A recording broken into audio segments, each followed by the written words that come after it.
كل سنة وانتم طيبين يا مواليد برج السرطان أو من يحمل في اسمه رقم 2. يوليو هو شهركم الفلكي بامتياز. الشمس في برجكم بتمنحكم فرصة لإعادة تعريف أهدافكم وصورتكم أمام الآخرين. أيضا هتكونوا أكثر وضوحا وأكثر ثقة، لكن المطلوب الحذر من التسرع العاطفي. من نهاية الشهر يبدأ التركيز على المال والاستقرار المادي وبناء قاعدة أقوى للمستقبل. يعني أنا بقول كده ليه؟ انا اولا وشي للكاميرا علشان ما تفكروش ان انا مطنشكم يعني ومهملكم، انا معاكم بقلبي وبروحي. برج السرطان هتتظبط معاه بعد عطارد ما يخلص تراجع، يعني النص الاولاني ده هياخدوا كده ايه، تاتا تاتا تاتا تاتا. طب وبعدين يبدا النص التاني بقى الاضواء هتنقلب عنده ببيت المال حقيقي ورسمي، ووضع هيبقى كويس، وفي فلوس هتجيله من وضع لما القمر يكتمل بدر في برج الدلو، البيت التامن لك يا السرطان. هتجيلك ترقية، مال مجمد من طرف الشريك، هيحصل معاك شقلباظات في الشهر ده، بس اوله كده هيبقى رخم شويتين عشان عطارد. وانا بنصح اللي ما اخدش سبيكة زحل انه يقتني سبيكة زحل من مواليد برج السرطان.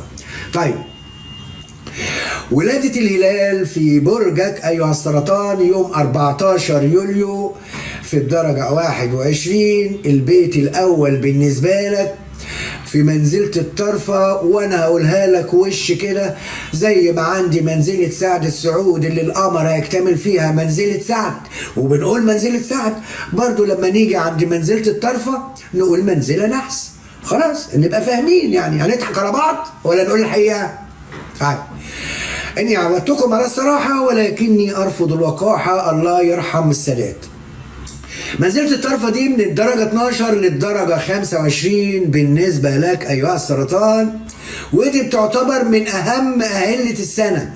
أهم أهلة السنة الهلال بيتولد في البيت الأول بالنسبة لك أيها السرطان، ماليش دعوة بقى بالمنزلة، المهم إن الهلال بيتولد عندك في بيتك، بيت الشخصية، بيت الهوية، بيت الجسد، بيت الانطلاقة الجديدة، بداية دورة قمرية جديدة، معناها انك هتبدأ مرحلة جديدة ايها السرطان من اعادة تعريف نفسك، مرحلة جديدة من اعادة تعريف اهدافك، من طريقة تعاملك في الحياة.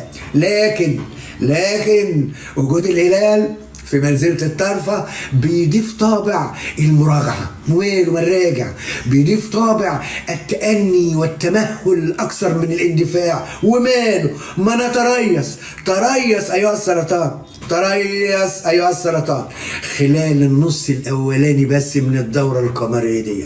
هتبدأ مثلا تلاحظ إن في أمور كتير كانت محتاجة إعادة تقييم، وماله ممكن نغير طريقة التفكير في موضوع شخصي مهم، أو نعيد ترتيب أولويات، أو نبدأ في التخلص من عادات قديمة أصبحت عبء، أصبحت لم تعد تخدم مصالحنا.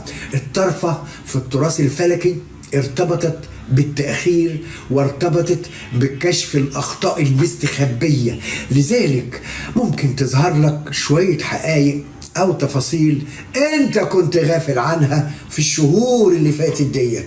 مهنيا قد تشعر أن الوقت مناسب لوضع خطة جديدة، قد تشعر أن الوقت مناسب لتعديل اتجاه قائم بدل الدخول في مغامرات غير محسوبة. ماليا قد تبدأ في التفكير في تحسين وضعك المالي من خلال تطوير مهارة، من خلال إعادة تنظيم نفقات.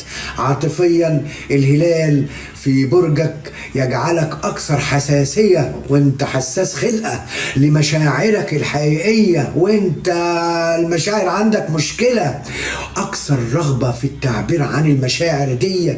في بعضها مكبوت ما انتش قادر برضو تطلعه، وفي بعضها يعني على قد ما انت قادر.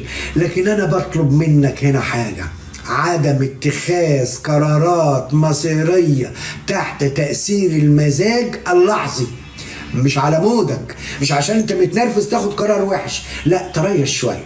طب الصحة اخبارها ايه؟ البيت الاولاني بيرتبط بالجسد، الجسد كله مباشرة، لذلك قد تدفعك هذه الدورة للاهتمام بالصحة وبالنظام الغذائي والنشاط البدني أكثر من المعتاد، خصوصا إذا كنت قد أهملت هذه الجوانب في الفترة السابقة.